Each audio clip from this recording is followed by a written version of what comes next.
ಚಿತ್ತದಿ ಮೋಕ್ಷ ಮಾರ್ಗದಲ್ಲಿ ನಡೆಸುವುದೆಂಬನು ದರ್ಶನವು. ಸಮ್ಯಕ್ ಜ್ಞಾನವ ನಾವು ಪಡೆಯಲು ಮೊದಲ ಮೆಟ್ಟಿಲೆ ದರ್ಶನವು. ಮೊದಲ ಮೆಟ್ಟಿಲೆ ದರ್ಶನವು ಸಮ್ಯಕ್ ದರ್ಶನ.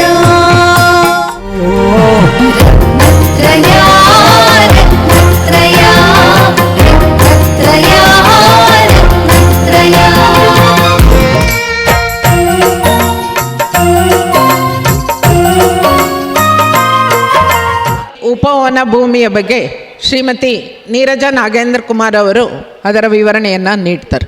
ಉಪವನ ಭೂಮಿ ಅತ್ಯಂತ ಸೌಂದರ್ಯಮಯವಾದಂತಹ ಭೂಮಿ. ಇದರ ಒಂದು ರಚನೆಯನ್ನು ಕುಬೇರ ಮಾಡಿರೋದು ಅವನ ಸಾಮರ್ಥ್ಯವನ್ನು ಬಣ್ಣಿಸಲು ನಮ್ಮಂಥವರಿಗೆ ಸಾಧ್ಯವೇ ಇಲ್ಲ. ಆದರೂ ಕೂಡ ನನ್ನ ಸಾಮರ್ಥ್ಯಕ್ಕನುಸಾರವಾಗಿ ಇದರ ವಿವರವನ್ನು ಹೇಳಲು ಪ್ರಯತ್ನಿಸ್ತೇನೆ. ಯಾಕೆಂತಂದರೆ ಭವ್ಯ ಜನರಿಗೆ ಇದರ ಶ್ರವಣದಿಂದ ಚಿಂತನದಿಂದ ಶುಭ ಧ್ಯಾನ ಮತ್ತು ಆನಂದ ಉಂಟಾಗುತ್ತದೆ. ಸಮವಸರಣದ ಪ್ರತಿಯೊಂದು ವಲಯವೂ ಧಾರ್ಮಿಕ ಮಹತ್ವದಿಂದ ಕೂಡಿದೆ. ಅದರಲ್ಲಿ ಅತ್ಯಂತ ಸೌಂದರ್ಯಮಯವಾದ ವಲಯವೇ ಉಪವನ ಭೂಮಿ. ಮಹಾಮಾರ್ಗದ 4 ಮಗ್ಗುಲಗಳಿಂದ ವನದಲ್ಲಿ ಹೋಗಲಿಕ್ಕೆ ಜಾಗ ಇದೆ. ಈ ದಾರಿಗಳು 1 ಯೋಜನ ವಿಸ್ತಾರವಾಗಿವೆ. ಅದರಲ್ಲಿ ಅಶೋಕ ವೃಕ್ಷ, ಸಪ್ತಚ್ಛ ವರ್ಣ ವೃಕ್ಷ ಅಥವಾ 7 ಬಾಳೆ ವೃಕ್ಷ, 3ನೇದು ಚಂಪಕ ವೃಕ್ಷ, 4ನೇದು ಆಮ್ರ ವೃಕ್ಷ, ಹೀಗೆ ಅನೇಕ ವೃಕ್ಷಗಳ ವನವಿದೆ. ಇಲ್ಲಿ ಋತುಗಳ ಬದಲಾವಣೆ ಇಲ್ಲ.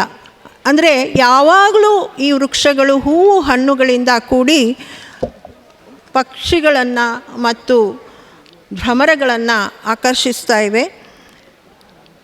ಹೇಗಿದೆ ಅಂತಂದರೆ ಪಕ್ಷಿಗಳು ಹಣ್ಣಿನ ಮೇಲೆ ಅವು ಫಲಗಳ ಮೇಲೆ ಕುಳಿತು ಕಲರವಗೈತಾ ಇದ್ದಾವೆ. ಭ್ರಮರಗಳು ಹೂಗಳಿಂದ ಆಕರ್ಷಿತವಾಗಿ ಝೇಂಕಾರವನ್ನು ಮಾಡ್ತಾ ಇದ್ದಾವೆ. ಇದನ್ನು ನೋಡಿದಾಗ ಆ ಮರಗಳಿಂದಲೇ ಜಿನಗಾನ ಜಿನ ಭಜನೆ ಹೊರಡ್ತಾ ಇದೆ ಎನ್ನುವ ಹಾಗೆ ಭಾಸವಾಗ್ತಾ ಇದೆ. ಮತ್ತು ಇಲ್ಲಿ ವಸ್ತ್ರಾಭರಣಗಳಿಂದ ಅಲಂಕೃತರಾದ ದೇವತೆಗಳು ಅಲ್ಲಿ ವಿಹರಿಸ್ತಾ ಇದ್ದಾರೆ. ಮತ್ತು ಮಂದ ಶೀತಲ ಸುಗಂಧಭರಿತ ಗಾಳಿ ಬೀಸುತ್ತಾ ವೃಕ್ಷದ ಶಾಖೆಗಳು ಅಲುಗಾಡ್ತಾ ಇದ್ದರೆ ಅವು ಭಗವಂತನ ಮುಂದೆ ನೃತ್ಯ ಮಾಡ್ತಾ ಇದ್ದಾವೇನೋ ಅನ್ನುವ ಹಾಗೆ ಕಾಣ್ತಾ ಇದೆ. ಅಂದರೆ ಬಹಳ ಒಂದು ಸುಂದರವಾದಂತಹ ವಾತಾವರಣ ಇಲ್ಲಿದೆ. ಹಾಗೆಯೇ ಚಂಪಕ ವೃಕ್ಷದ ಪುಷ್ಪಗಳು ದೀಪದಂತೆ ಕಂಗೊಳಿಸಿ ಭಗವಂತನಿಗೆ ಮಂಗಳಾರತಿಯನ್ನು ಮಾಡ್ತಾ ಇದ್ದಾವೆ ಅನ್ನುವ ಹಾಗೆ ತೋರ್ತಾ ಇದೆ.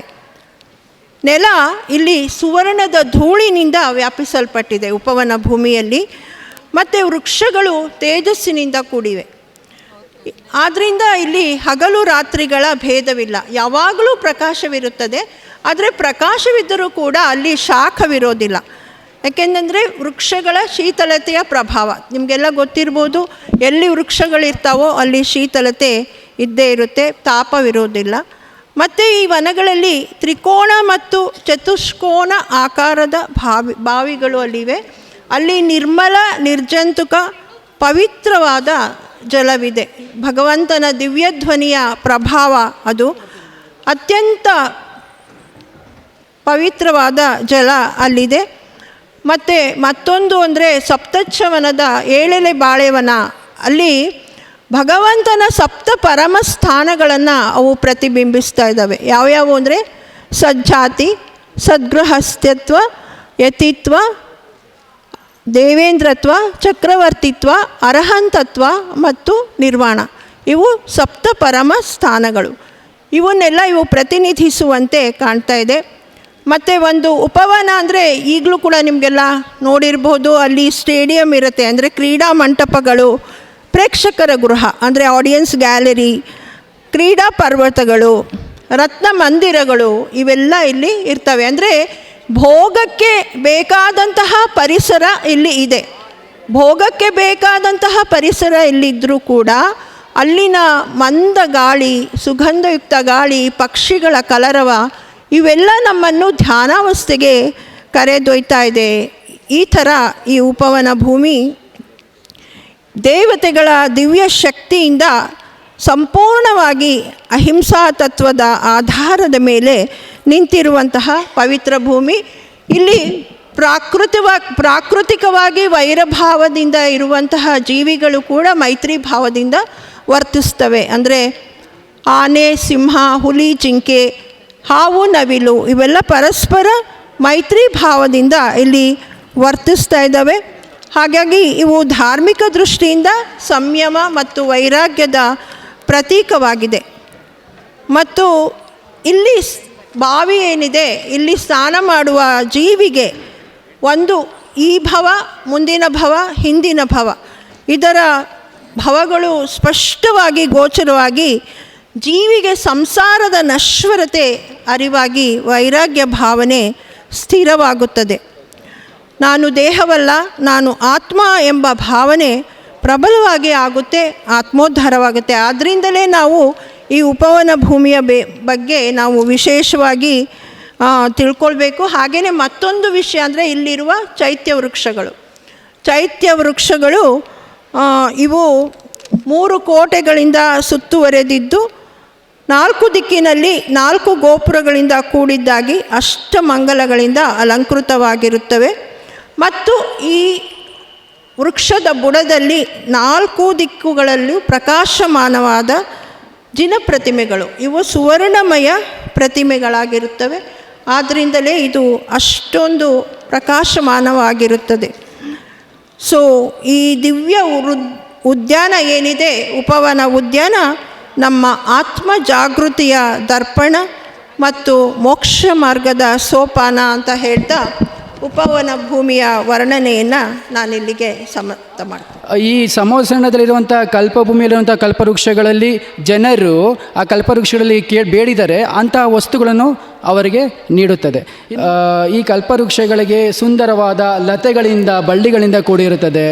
ಇನ್ನು ಈ ಕಲ್ಪವೃಕ್ಷ ಹತ್ತಿರ ಸುಂದರವಾದ ಸಣ್ಣ ಸಣ್ಣ ಸರೋವರಗಳನ್ನು ಒಳಗೊಂಡಿರುತ್ತದೆ. ಇನ್ನು ಆ ಸರೋವರಗಳಲ್ಲಿ ಹಂಸಗಳಿಂದ, ಅರಳಿದ ಕಮಲಗಳಿಂದ ಕೂಡಿರುತ್ತದೆ. ಇಂಥ ಒಂದು ಸುಂದರವಾದ ಈ ಕಲ್ಪವೃಕ್ಷ ಭೂಮಿಯಲ್ಲಿ, ಈ ಕಲ್ಪವೃಕ್ಷ ಭೂಮಿಯ 4 ದಿಕ್ಕಿನಲ್ಲೂ 4 ಪ್ರಕಾರದ ಹೂವಿನ ವೃಕ್ಷಗಳು ಇರುತ್ತವೆ. ಅದಕ್ಕೆ ನಾವು ಸಿದ್ಧಾರ್ಥ ವೃಕ್ಷ ಅಂತ ಕರಿತೇವೆ. ಆ 4 ದಿಕ್ಕಿನಲ್ಲೂ 4 ಪ್ರಕಾರದ, ಈಗ ಭಕ್ತಾಂಬರ ನಾವು ಹೇಳ್ತೀವಲ್ಲ, ಮಂದಾರ, ನಮೇರು, ಸುಪಾರಿಜಾತ, ಸಂತಾನಕ, ಈ ಪ್ರಕಾರ 4 ಪ್ರಕಾರದ ಹೂವಿನ ವೃಕ್ಷಗಳು 4 ದಿಕ್ಕಿನಲ್ಲೂ 4 ವೃಕ್ಷಗಳನ್ನು ಒಳಗೊಂಡಿರುತ್ತದೆ. ಅದಕ್ಕೆ ನಾವು ಸಿದ್ಧಾರ್ಥ ವೃಕ್ಷ ಅಂತ ಕರಿತೇವೆ. ಇನ್ನು ಆ ವೃಕ್ಷಗಳ ತುಟ್ಟ ತುದಿಯಲ್ಲಿ 4 ಪೀಠಗಳಿರುತ್ತೆ. ಆ 4 ಪೀಠಗಳು 4 ದಿಕ್ಕಿನಲ್ಲೂ ಸಿದ್ಧ ಪರಮೇಶ್ವರಿಯರ ಪ್ರತಿಮೆ ವಿರಾಜಮಾನವಾಗಿರುತ್ತದೆ. ಇನ್ನು ಈ ಭೂಮಿಯಲ್ಲಿ ನಾಟ್ಯ ಶಾಲೆ, ಭೋಜನ ಶಾಲೆ, ಸಂಗೀತ ಶಾಲೆಗಳನ್ನು ಸಹ ಒಳಗೊಂಡಿರುತ್ತೆ. ಸೊ ಎಷ್ಟೋ ಜನ ತೀರಾ ಮಿಥ್ಯಾದೃಷ್ಟಿಗಳು, ಅಂದರೆ ತುಂಬ ಸಂಸಾರದಲ್ಲಿ ತೊಡಗಿರುವಂತಹ, ಸಂಸಾರದಲ್ಲಿ ಆಸಕ್ತರಾಗಿರುವಂಥ ಜೀವಿಗಳು ಸಮೋತ್ಸವದಂಥ ಇಂಥ ಒಂದು ಸಭೆಗೆ ಬಂದ್ರೂ ಸಹ ಶ್ರೀಮಂಟಪ ಭೂಮಿವರೆಗೂ ಬರೋದೇ ಇಲ್ಲ. ಈ ಒಂದು ಕಲ್ಪಭೂಮಿಯಲ್ಲಿರುವಂತಹ ಈ ನಾಟ್ಯ ಶಾಲೆ, ಸಂಗೀತ ಶಾಲೆ, ಅಲ್ಲೇ ಜನ ಏನು ಮಾಡ್ತಾರೆ, ಕಾಲ ಕಳೀತಾ ತಮಗೆ ಸಿಕ್ಕಂಥ ಆತ್ಮಕಲ್ಯಾಣದ ಅವಕಾಶವನ್ನು ಹೀಗೆ ಕಳ್ಕೊಂಡ್ಬಿಡ್ತಾರೆ. ಇನ್ನು ಆ ನಾಟ್ಯ ಶಾಲೆಗಳಲ್ಲಿ ಸಾಮಾನ್ಯರು ನೃತ್ಯ ಮಾಡೋದಿಲ್ಲ, ಎಲ್ಲ ದೇವತೆಗಳು, ಜ್ಯೋತಿಷ್ಕವಾಸಿ, ಭವದ್ವಾಸಿ ದೇವಿಯರು ಬಂದು ಅಲ್ಲಿ ನಾಟ್ಯವನ್ನು ಮಾಡ್ತಾರೆ. ಸೊ ಹಾಗಾಗಿ ಜನರು ಅಲ್ಲಿಗೆ ಆಸಕ್ತರಾಗಿ, ಅಂದರೆ ಅಲ್ಲಿಗೆ ಮುಳುಗೋಗ್ತಾರೆ ಹೊರತಾಗಿ ಭಗವಂತನ ಉಪದೇಶ ಕೇಳುವವರೆಗೂ ಎಷ್ಟೋ ಜನ ಬರೋದೇ ಇಲ್ಲ. ಜೈನ ಧರ್ಮದಲ್ಲಿ ತೀರ್ಥಂಕರರು ಕೇವಲ ಜ್ಞಾನವನ್ನು ಪಡೆದ ತಕ್ಷಣ ದೇವತೆಗಳು ನಿರ್ಮಿಸುವ ಅತಿ ದಿವ್ಯ ಉಪದೇಶ ಮಂಟಪವೇ ಸಮೌಸರಣ. ಇದು ಸಾಮಾನ್ಯ ಸಭೆಯಲ್ಲ, ಇದು ಲೋಕದ ಎಲ್ಲ ಜೀವಿಗಳಿಗೆ ಸಮಾನವಾಗಿ ಧರ್ಮೋಪದೇಶ ದೊರೆಯುವ ಮಹಾಪವಿತ್ರ ಸ್ಥಳ. 3 ಲೋಕಗಳಲ್ಲೇ ಮಹಾಪವಿತ್ರವಾದಂತಹ ಸ್ಥಳ ಇದು. ಈ ಸಮೌಸರಣವು ಕ್ರಮಬದ್ಧವಾಗಿ ವಲಯಗಳಾಗಿ ವಿಭಜಿಸಲ್ಪಟ್ಟಿದ್ದು ಪ್ರತಿಯೊಂದು ಭೂಮಿಗೂ ತನ್ನದೇ ಆದ ಮಹತ್ವವಿದೆ. ಅವುಗಳಲ್ಲಿ ಪ್ರಮುಖವಾದ ಮತ್ತು ಅತ್ಯಂತ ಆಕರ್ಷಕವಾದ ಭೂಮಿಯೇ ಧ್ವಜಭೂಮಿ. ಈ ಧ್ವಜಭೂಮಿಯಲ್ಲಿ ಅತ್ಯಂತ ನಿರ್ಮಲವಾಗಿರುವ 10 ವಿಧದ ದಿವ್ಯ ಧ್ವಜಗಳು ಶೋಭಿಸುತ್ತಿರುತ್ತವೆ. ಅವು ಮಾಲೆ, ವಸ್ತ್ರ, ಮಯೂರ, ಕಮಲ, ಹಂಸ, ಗರುಡ, ಸಿಂಹ, ಎತ್ತು, ಆನೆ ಹಾಗೂ ಧರ್ಮಚಕ್ರದ ಚಿಹ್ನೆಗಳಿಂದ ಅಲಂಕರಿಸಲ್ಪಟ್ಟಿರುತ್ತವೆ. ಈ ಧ್ವಜಗಳು ಕೇವಲ ಅಲಂಕಾರವಲ್ಲ, ಅವು ಧರ್ಮದ ಮಹಿಮೆ, ತೀರ್ಥಂಕರರ ಸರ್ವಜ್ಞತೆ ಮತ್ತು ಸಮವಸರಣದ ದೈವಿಕತೆಯನ್ನು ಘೋಷಿಸುವಂಥ ಪವಿತ್ರ ಸಂಕೇತಗಳಾಗಿವೆ. ಧ್ವಜಭೂಮಿ ಸಮೋಸರಣದ ಹೊರಭಾಗದಲ್ಲಿ ವಿಸ್ತಾರವಾಗಿ ಹರಡಿಕೊಂಡಿರುವ ವಿಶಾಲ ಪ್ರದೇಶವಾಗಿದೆ. ಈ ಭೂಮಿಯ ಸುತ್ತಲೂ ಅನೇಕ ಎತ್ತರದ ಕಂಬಗಳ ಮೇಲೆ ವಿವಿಧ ವರ್ಣಗಳ ಧ್ವಜಗಳು ಅಲಂಕರಿಸಲ್ಪಟ್ಟಿರುತ್ತವೆ. ಕೆಂಪು, ಹಳದಿ, ನೀಲಿ, ಬಿಳಿ, ಹಸಿರು ಮುಂತಾದ ಪ್ರಕಾಶಮಾನ ಬಣ್ಣಗಳ ಧ್ವಜಗಳು ಗಾಳಿಯಲ್ಲಿ ನಿಧಾನವಾಗಿ ಅಲೆಯುತ್ತಿದ್ದು ಆ ದೃಶ್ಯವೇ ಅತಿ ಮಂಗಲಕರವಾಗಿರುತ್ತದೆ. ಪ್ರತಿಯೊಂದು ಧ್ವಜವೂ ವಿಭಿನ್ನ ಚಿಹ್ನೆಗಳನ್ನು ಹೊಂದಿದ್ದು ತೀರ್ಥಂಕರರ ಮಹಿಮೆ, ಧರ್ಮಚಕ್ರದ ಚಲನೆ ಹಾಗೂ ಸರ್ವಜ್ಞತೆಯ ಸಂಕೇತಗಳಾಗಿ ಪರಿಣಮಿಸಿವೆ. ಧ್ವಜಭೂಮಿಯು ಸಮೋಸರಣಕ್ಕೆ ಪ್ರವೇಶಿಸುವ ಮುನ್ನ ಜೀವಿಗಳು ಸಮೂಹಗೊಳ್ಳುವ ಸ್ಥಳವೂ ಆಗಿದೆ. ದೇವತೆಗಳು, ಮಾನವರು, ತಿರ್ಯಂಚರು ಎಲ್ಲ ಜೀವಿಗಳು ಇಲ್ಲಿ ಭೇದ ಭಾವವಿಲ್ಲದೆ ನಿಂತು ತೀರ್ಥಂಕರರ ದರ್ಶನಕ್ಕಾಗಿ ಕಾಯುತ್ತಾರೆ. ಈ ಭೂಮಿಯಲ್ಲಿ ಶಬ್ದ, ಗೊಂದಲ, ಅಶಾಂತಿ ಯಾವುದೂ ಇಲ್ಲ. ಎಲ್ಲೆಡೆ ಮೌನ, ಶಿಸ್ತು ಮತ್ತು ಭಕ್ತಿಭಾವ ಆವರಿಸಿಕೊಂಡಿರುತ್ತದೆ. ಅಲ್ಲೆಲ್ಲ ಇರೋದೆಲ್ಲ ಭಾವನೆಗಳೇ. ಆದರೆ ಸಮವಸ್ರಣದಲ್ಲಿ ಇರ್ತಕ್ಕಂತಹ ಭವನಕ್ಕೂ ನಾವುಗಳಿರ್ತಕ್ಕಂತಹ ಭವನಕ್ಕೂ ಅಜಗಜಾಂತರವಾದಂತಹ ವ್ಯತ್ಯಾಸ ಇದೆ. ಏನಪ್ಪ ಅಂದರೆ, ನಾವು ಸಂಸಾರದಲ್ಲಿ ಮನೆ ಕಟ್ಕೊಳ್ಳೋದು, ನಾವೇನು ಮಾಡ್ತೀವಿ, ಪಾಪಕರ್ಮನ ಹೆಚ್ಚಿಸ್ಕೊಳ್ಳೋದಕ್ಕೆ ಮನೆ ಕಟ್ಕೊಳ್ತೀವಿ.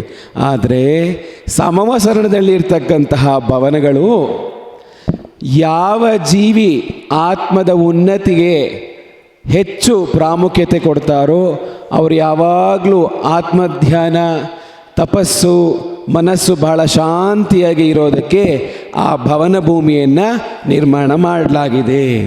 ಆ ಭವನ ಭೂಮಿಯಲ್ಲಿ ಎಲ್ಲ ಜೀವಿಗಳು ಕೂಡ ಬಹಳ ಶಾಂತತೆಯಿಂದ ಇದ್ದು 3 ಹೊತ್ತು ಕೂಡ ಸಮ್ಯಕ್ ದರ್ಶನ, ಸಮ್ಯಕ್ ಜ್ಞಾನ, ಸಮ್ಯಕ್ ಚಾರಿತ್ರ ಇದರ ಚಿಂತನೆಯೇ ಮಾಡದೆ ಹೊರತು ಬೇರೆ ಯಾವುದೇ ರೌದ್ರ ಧ್ಯಾನವನ್ನು ಆ ಭವನಗಳಲ್ಲಿರ್ತಕ್ಕಂತಹ ಜೀವಿಗಳು ಮಾಡೋದಿಲ್ಲ. ಹಾಗಾಗಿ ಇಷ್ಟು ಉತ್ಕೃಷ್ಟವಾದಂತಹ ಭಾವನೆಯನ್ನು ಆ ಒಂದು ಭವನ ಭೂಮಿಯಲ್ಲಿ ನಾವು ನೋಡೋಕ್ಕೆ ಸಿಗುವಂಥದ್ದು. ಇವಾಗ ಏನು ಕಟ್ತಾ ಇದ್ದೀವಿ, 20 ಸ್ಟೆರಾಯ್ಡ್ ಬಿಲ್ಡಿಂಗು, 1000 ಸ್ಟೆರಾಯ್ಡ್ ಬಿಲ್ಡಿಂಗ್ಗಳೇನಿಲ್ಲ. ಅದು ನಮಗೆ ಊಹೆಗೂ ಮೀರದಂತಹ ಭವನಗಳನ್ನು ನಾವು ಆ ಭವನ ಭೂಮಿಯಲ್ಲಿ ನೋಡಬಹುದು. ಎಷ್ಟು ದೊಡ್ಡ ದೊಡ್ಡ ಬಿಲ್ಡಿಂಗ್ಗಳಂದರೆ, ಇವಾಗೇನು ಬುರ್ಜ್ ಖಲೀಫಾ ಅಂತ ಹೇಳ್ತೀವಿ ದುಬೈಯಲ್ಲಿ, ಅದರ 20ರಷ್ಟು ದೊಡ್ಡ ದೊಡ್ಡ ಭವನಗಳು ಆ ಭವನ ಭೂಮಿಯಲ್ಲಿ ಇತ್ತು. ಆದರೆ ಆ ಭವನ ಭೂಮಿಯಲ್ಲಿ ಏನಕ್ಕೆ ಆ ಭವನಗಳಿತ್ತು ಅಂದರೆ, ಅಲ್ಲಿರ್ತಕ್ಕಂತಹ ಜೀವಿಗಳು ಆತ್ಮದ ಉನ್ನತಿಯೇ ಅದೊಂದೇ ಮುಖ್ಯವಾದ ಕಾರಣ. ಯಾವುದೇ ವೈಭವ ಇಲ್ಲ, ಯಾವುದೇ ಆಡಂಬರ ಇಲ್ಲ, ಯಾವುದೇ ರೀತಿಯಾಗಿರ್ತಕ್ಕಂಥ ಪ್ರಾಪಂಚಿಕ ಸುಖಗಳನ್ನು ಬಯಸಿ ಭವನ ಭೂಮಿಯಲ್ಲಿ ಇರೋದಿಲ್ಲ. ಆ ಭವನ ಭೂಮಿಯಲ್ಲಿ ವಾಸಿಸುವಂಥ ಎಲ್ಲ ಜೀವಿಗಳು ಕೂಡ ಆತ್ಮದ ಉನ್ನತಿಯನ್ನೇ ಬಯಸುತ್ತೆ. ಇಂತಹ ಒಂದು ಪವಿತ್ರವಾದಂತಹ ಭೂಮಿ ಅಂದರೆ ಭವನ ಭೂಮಿ, ಅದು 7ನೇ ಭೂಮಿ. ಮುನಿಗಳು, ಗಣಧರರು, ಜ್ಞಾನಿಗಳು ಎಲ್ಲರೂ ಆಸೀನಗುವಂಥ ಪ್ರಥಮ ಕೋಣೆಯಾಗಿರ್ತದೆ. ಆ ನಂತರದ ಕೋಣೆ, ದ್ವಿತೀಯ ಕೋಣೆಯಲ್ಲಿ ಕಲ್ಪವಾಸಿ ದೇವಿಯರು ಆಸೀನರಾಗಿರ್ತಾರೆ. 3ನೆಯ ಕೋಷ್ಟಕದಲ್ಲಿ ಆರಿಕಾ ಮಾತಾಜಿಯವರು ಮತ್ತು ಶ್ರಾವಕಿಯರು, ಅಂದರೆ ಯಾರು ಭವ್ಯ ಜೀವಿಗಳಿರ್ತಾರೋ ಅವರು ಇಲ್ಲಿ ಆಸೀನರಾಗಿರ್ತಾರೆ. ಅದರ ಮಧ್ಯೆ ಒಂದು ವೀಧಿ ಬರ್ತದೆ. ಆ ನಂತರದಲ್ಲಿ 3, 4 ಮತ್ತು 5ನೆಯ ಕೋಷ್ಟಕಗಳಲ್ಲಿ ವೆಂತರವಾಸಿ ಜ್ಯೋತಿಷ್ಕ ದೇವಿಯರು, ವೆಂತರವಾಸಿ ದೇವಿಯರು ಮತ್ತು ಭವನವಾಸಿ ದೇವಿಯರು ಆಸೀನರಾಗಿರ್ತಾರೆ. ಆ ನಂತರ ಮತ್ತೆ ಒಂದು ವೀಧಿ ಬರ್ತದೆ. ಮತ್ತೆ 3 ಕೋಷ್ಟಕಗಳಲ್ಲಿ ಭವನವಾಸಿ, ವೆಂತರವಾಸಿ, ಜ್ಯೋತಿಷ್ಕ ದೇವತೆಗಳು ಅವರು ಅಲ್ಲಿ ಆಸೀನವಾಗಿರ್ತಾರೆ. ಆ ನಂತರದ 3 ಕೋಷ್ಟಕಗಳಲ್ಲಿ ಕಲ್ಪವಾಸಿ ದೇವತೆಗಳು, ಚಕ್ರವರ್ತಿಗಳು, ಮಾಂಡಲಿಕ ರಾಜರು, ಶ್ರಾವಕರು ಅವರೆಲ್ಲರೂ ಆ ಒಂದು ಕೋಷ್ಟಕದಲ್ಲಿ ವಿರಾಜಮಾನರಾಗ್ತಾರೆ. ಆ ನಂತರದ ಭಗವಂತನ ಎಡಭಾಗದಲ್ಲಿ ಬರುವ ಪ್ರಥಮ ಕೋಣೆ ಏನಿದೆ ಅದು ವಿಶೇಷವಾದ ಸ್ಥಾನ ಪಡೆದಿರ್ತದೆ. ಎಲ್ಲ ದೇವಗಣ ಸಮೂಹವು ಆಕಾಶ ಮಾರ್ಗದಿಂದ ಸಾಕ್ಷಾತ್ ಅರಿಹಂತ ಭಗವಂತರ ದರ್ಶನಕ್ಕಾಗಿ ಆಕಾಶ ಮಾರ್ಗವಾಗಿ ಬಂದು ಸಮೋಸರಣದ ವೈಭವವನ್ನು ನೋಡಿ, ಪರಮಾತ್ಮನ ವೈಭವವನ್ನು, ಪರಮಾತ್ಮನ ಒಂದು ಆ ಪರಮೌದಾರಿಕ ದಿವ್ಯ ಶರೀರವನ್ನು ನೋಡಿ, ಹಾಗೆ ಇಡೀ ಸಮೋಸರಣದ ವೈಭವವನ್ನು ನೋಡಿ ಮನಸೂರೆಗೊಂಡು ಆನಂದ ತುಂದಿಲರಾಗಿ ಅವರು ಭಗವಂತನ ಮೇಲೆ ಮಂದಾರ ಸುಂದರ ನಮೇರು ಸುಪಾರಿಜಾತ ಅನ್ನೋ ಹಾಗೆ ಎಲ್ಲ ದಿವ್ಯ ಪುಷ್ಪಗಳ ವೃಷ್ಟಿ ಮಾಡುತ್ತಾರೆ. ಈ ಪುಷ್ಪಗಳು ಯಾವುದೇ ರೀತಿಯ ಮುಳ್ಳಿನಿಂದ ಕೂಡಿರೋದಿಲ್ಲ, ಮುಳ್ಳಿನಿಂದ ರಹಿತವಾಗಿರುವಂತಹ ಪುಷ್ಪಗಳಾಗಿರುತ್ತದೆ. ಹಾಗೆ ಇಲ್ಲಿ ಯಾವುದೇ ರೀತಿಯ ಕ್ರಿಮಿಕೀಟ ಇಂಥದ್ದು ಯಾವುದೂ ಇರೋದಿಲ್ಲ. ಸುಗಂಧಯುಕ್ತವಾದಂತಹ ಪುಷ್ಪಗಳಾಗಿರುತ್ತದೆ, ಶೀತಲವಾಗಿರುತ್ತದೆ. ಭಗವಂತನ ಸಾಮೀಪ್ಯ ಅಂದರೆ ಭಗವಂತನ ಶಿರದ ಮೇಲೆ ಈ ಪುಷ್ಪವೃಷ್ಟಿ ಆಗೋದಿಲ್ಲ. ಭಗವಂತನ ಎದುರಿಗೆ ಅವರ ಪಾದಕಮಲಗಳ ಕೆಳಗೆ ಆ ಪುಷ್ಪವೃಷ್ಟಿ ಆಗುತ್ತೆ. ಆ ಪುಷ್ಪ ಯಾವತ್ತು ನಾವೆಲ್ಲ ಎರಚಿದ್ರೆ ಪುಷ್ಪ ಉಲ್ಟಾ ಬೀಳುತ್ತೆ. ಆದರೆ ಭಗವಂತನಿಗೆ ಆಗುವಂಥ ಪುಷ್ಪವೃಷ್ಟಿ ಹಾಗೆ ಮೇಲ್ಮುಖವಾಗಿಯೇ ಪರಮಾತ್ಮನ ಚರಣಕಮಲಗಳ ಹತ್ತಿರ ಅವು ಬಂದು ವೃಷ್ಟಿಯಾಗ್ತದೆ. ಹಾಗಾಗಿ ಬಹಳ ವಿಶೇಷವಾದ ಪ್ರಾತಿಹಾರ್ಯ. ನಾವು 4 ದಿಕ್ಕುಗಳಲ್ಲೂ ಇಂದು ಸಿಂಹದ ಮುಖವನ್ನು ಕಾಣ್ತಾ ಇದ್ದೇವೆ. ಆ ಸಿಂಹದ ಮುಖವನ್ನು ಅಡಿಯಲ್ಲಿ ಇಟ್ಟುಕೊಂಡು ಅದರ ಮೇಲೆ ಆಸನ ನಿರ್ಮಿತವಾಗಿರುತ್ತೆ. ಆದ್ದರಿಂದ ಸಿಂಹಾಸನ ಅಂತ ಕರೀತಾರೆ. ಈ ಸಿಂಹ ಅನ್ನುವಂಥದ್ದು ಮಹಾವೀರ ತೀರ್ಥಂಕರ ಅಂತಿಮ ತೀರ್ಥಂಕರರ ಒಂದು ಚಿಹ್ನೆಯೂ ಕೂಡ ಆಗಿದೆ. ಹಾಗೆಯೇ ಆಸನದ ಆಕೃತಿಯ ಪಾದಗಳು ಕೂಡ ಸಿಂಹದ ಮುಖವನ್ನು ಉಳ್ಳಂಥದ್ದಾಗಿರುತ್ತೆ. ತೀರ್ಥಂಕರ ಭಗವಂತರು ಆ ಸಮವರ್ಣ ಸಿಂಹಾಸನದ ಮೇಲೆ ವಿರಾಜಮಾನರಾಗಿರುತ್ತಾರೆ ಅಂತ ಹೇಳೋದು ಕೇವಲ ನಪ ಮಾತ್ರಕ್ಕೆ. ಆದರೆ ಅದರ ಸ್ಪರ್ಶವನ್ನು ಮಾಡದೇ ಇರುವ ಹಾಗೆ 4 ಉತ್ಸೇದ ಅಂಗುಲ ಮೇಲ್ಗಡೆ ಅವರು ಆಕಾಶದಲ್ಲೇ ಗಾಳಿಯಲ್ಲಿ ವಿರಾಜಮಾನರಾಗಿರುತ್ತಾರೆ. ಈ ಸಿಂಹಾಸನ ರತ್ನತ್ರಯಗಳಿಂದ ಸಂಪನ್ನವಾಗಿರುತ್ತೆ.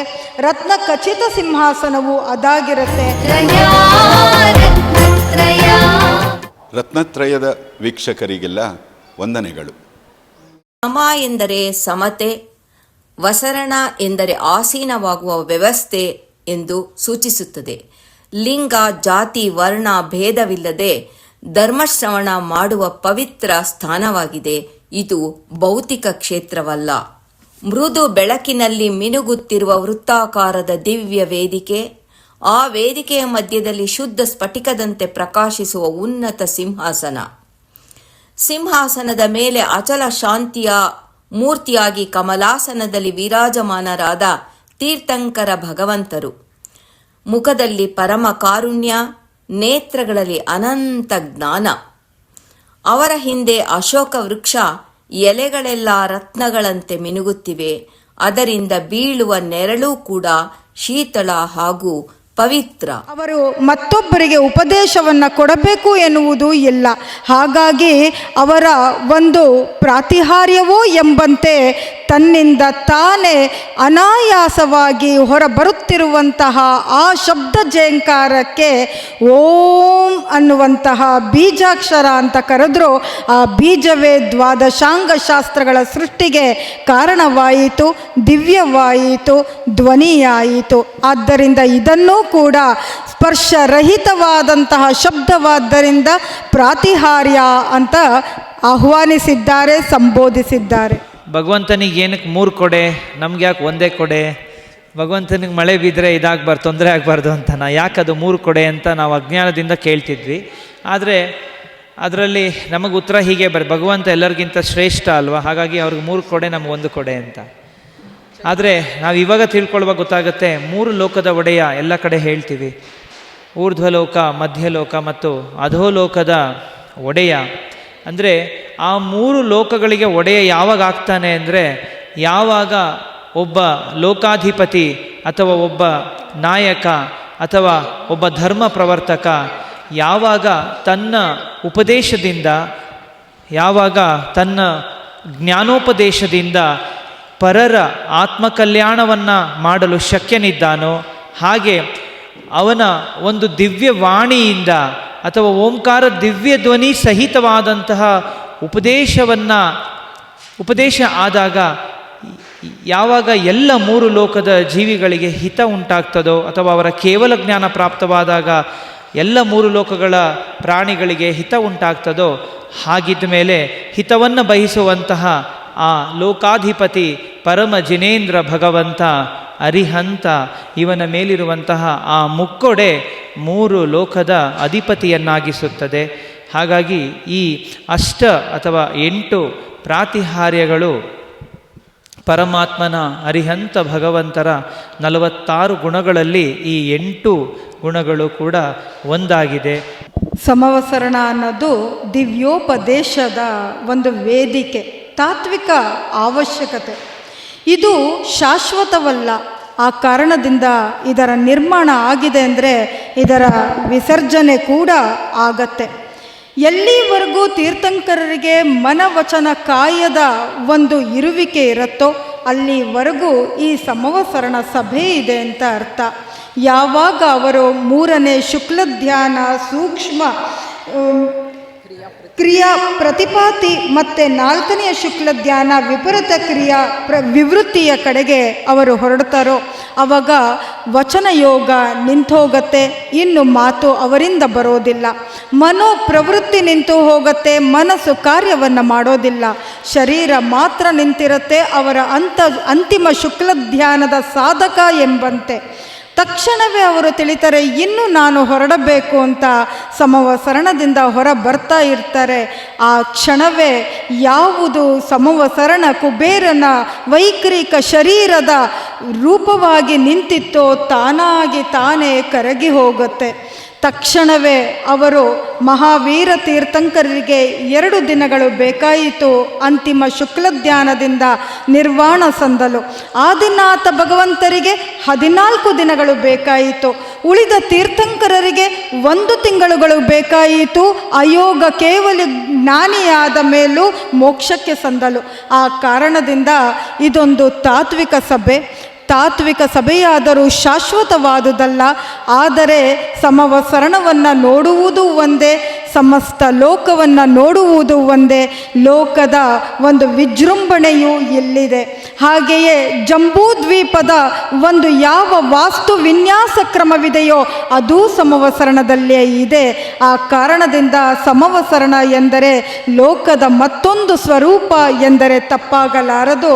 ಇಂತಹ ಸಮವಸರಣದಲ್ಲಿ ಆ ಒಂದು ಶ್ರೀಮಂಟಪದಲ್ಲಿ ನಾವೆಲ್ಲರೂ ಕೂಡ ಇಂದು ವಿರಾಜಮಾನರಾಗಿ ಈ ಸಮವಸರಣದ ವೈಭವವನ್ನು, ಅದರ ತಾತ್ವಿಕ ಸಂದೇಶವನ್ನು ನಾವೆಲ್ಲರೂ ಅರಿತಿದ್ದೇವೆ ಅಂತ ಭಾವಿಸ್ತೇನೆ. ಇಂತಹ ಉತ್ತಮವಾದಂತಹ ಈ ಕಲಿಕಾಲದಲ್ಲಿಯೂ ಕೂಡ ಮಾನವನಿಂದ ನಿರ್ಮಿತವಾದಂತಹ ಈ ಸಮವಸರಣದಲ್ಲಿ ನಾವು ಇಂದು ಕುಳಿತಿದ್ದೇವೆ.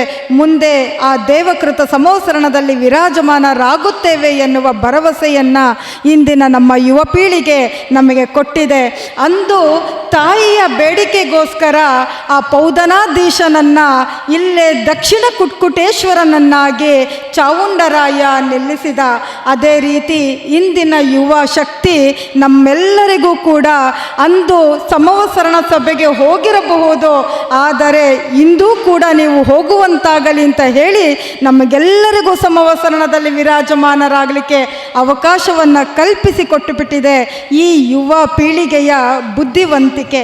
ಇವರನ್ನೂ ಶ್ಲಾಘಿಸುತ್ತಾ ಅಂದಿನ ಸಮವಸರಣ, ಇಂದಿನ ಸಮವಸರಣ, ಮುಂದಿನ ಸಮವಸರಣದಲ್ಲಿ ನಾವೆಲ್ಲರೂ ವಿರಾಜಮಾನರಾಗಿ ಮೋಕ್ಷಕ್ಕೆ ಸಂಧಿ ಬಿಡೋಣ ಎನ್ನುವ ಒಂದು ಶುಭ ಭಾವನೆಗಳೊಂದಿಗೆ ಯುವ ಶಕ್ತಿಗೆ ಆಶೀರ್ವಾದವನ್ನು ನೀಡುತ್ತಾ, ಇಂತಹ ಕಲ್ಪನೆ ಯಾವುದಿದೆಯೋ ಕಲಿಯುಗದಲ್ಲಿಯೋ ಇದೂ ಕೂಡ ನೆಲೆಸಲಿ ಎಂದು ಹೇಳುತ್ತಾ ನಾನು ಸಮವಸರಣೆಯ ವೈಭವೋಪಯುತವಾದಂತಹ ಲೋಕದ ಒಂದು ಶಕ್ತಿಗೆ ಧನ್ಯವಾದಗಳನ್ನು ಅರ್ಪಿಸ್ತೇನೆ.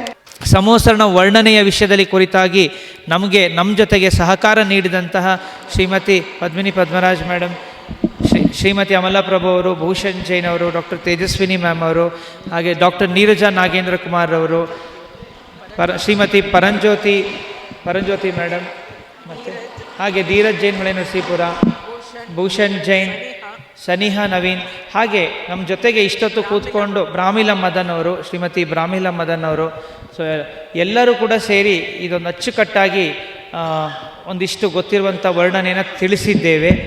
ಹಾಗಾಗಿ ಬನ್ನಿ ಇದನ್ನು ಒಂದು ಸ್ಮಾಲ್ ಭಕ್ತಿಯಿಂದ ಇದನ್ನು ಮುಕ್ತಾಯ ಮಾಡೋಣ. ಹೇ ಜಿನೇಶ ಕುಬೇರ ನಿರ್ಮಿತ ಸಮವಸರಣ ಮನೋಹರ ಪಚ್ಚೆ ಹವಳವನೆರೆಸಿ ಮಾಡಿದ ಅಶೋಕ ವೃಕ್ಷವು ಸುಂದರ. ಉನ್ನತೋನ್ನತ ವಜ್ರ ವೈಡೂರ್ಯಗಳ ಸೇರಿಸಿ ರಚಿಸಿದ ಕನಕ ಮುತ್ತು ರತ್ನ ಖಚಿತ ಸಿಂಹಪೀಠವು ಸುಂದರ. ಸ್ವಾಮಿ ದೇವನೇ ಶ್ರೀ ಜಿನೇಂದ್ರನೇ ನಿನ್ನ ಪೂಜಿಸಿ ನಮಿಸುವೆ. ಭಕ್ತಿ ಭಾವದಿ ನಿನ್ನ ಪಾವನ ಪಾದಯುಗಲಕ್ಕೆ ನಮಿಸುವೆ. ಬಿಳುಪು ಮಲ್ಲಿಗೆ ಸುಮನದಂತಿಹ ಕೋಮಲಾಚಾಮರಗಳ ಬೀಸುತ್ತಿರುವರು ದೇವ ನಿನಗೆ ಸುರರು ಸಂಭ್ರಮದಿಂದಲೀ. ರವಿಯ ತಾಪವ ತಡೆವ ಮುತ್ತು ಮಾಣಿಕ್ಯದ ಮುಕ್ಕೊಡೆ. ಮೂರು ಲೋಕದ ಸ್ವಾಮಿ ನೀನೆಂಬುದನು ಭುವನಕ್ಕೆ ಸಾರಿದೆ. ಸ್ವಾಮಿ ದೇವನೇ ಶ್ರೀ ಜಿನೇಂದ್ರನೇ ನಿನ್ನ ಪೂಜಿಸಿ ನಮಿಸುವೆ. ಭಕ್ತಿ ಭಾವದಿ ನಿನ್ನ ಪಾವನ ಪಾದಯುಗಲಕ್ಕೆ ನಮಿಸುವೆ. ಮೂರು ಲೋಕದ ಭವ್ಯ ಜನತೆಗೆ ಧರ್ಮ ಬೋಧನೆಗೈಯುವ ನಿನ್ನ ಶುಭ ಧ್ವನಿಯನ್ನು ಸಾರುತ್ತ ಮೊಳಗುತ್ತಿದೆ ಸುರದುಂದುಭಿ. ಸುರ ಸಮೂಹವು ನಿನಗೆ ಎರೆಯುವ ಪುಷ್ಪವೃಷ್ಟಿಯ ದೃಶ್ಯವು. ಹಾರಿಯಾಗಸದಿಂದ ಬೀಳುವ ಪರಿಯ ನೋಡಲು ಚಂದವು. ಸ್ವಾಮಿ ದೇವನೇ ಶ್ರೀ ಜಿನೇಂದ್ರನೇ ನಿನ್ನ ಪೂಜಿಸಿ ನಮಿಸುವೆ. ಭಕ್ತಿ ಭಾವದಿ ನಿನ್ನ ಪಾವನ ಪಾದಯುಗಲಕ್ಕೆ ನಮಿಸುವೆ. ಕೋಟಿ ಸೂರ್ಯರ ತೇಜ ಮೀರಿಪ ಹೊಳೆಯುತಿಹ ಭಾಮಂಡಲ.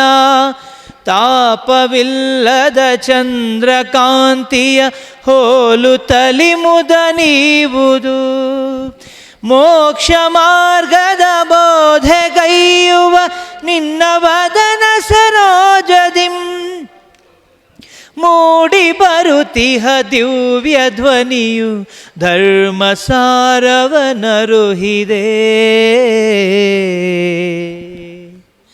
ಸ್ವಾಮಿ ದೇವನೇ ಶ್ರೀ ಜಿನೇಂದ್ರನೇ ನಿನ್ನ ಪೂಜಿಸಿ ನಮಿಸುವೆ.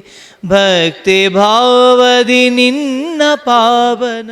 ಸ್ವಾಮಿ ದೇವನೇ ಶ್ರೀ ಜಿನೇಂದ್ರನೇ ನಿನ್ನ ಪೂಜಿಸಿ ನಮಿಸುವೆ. ಭಕ್ತಿ ಭಾವದಿ ನಿನ್ನ ಪಾವನ ಪಾದಯುಗಲಕ್ಕೆ ನಮಿಸುವೆ. ಜನಮನವ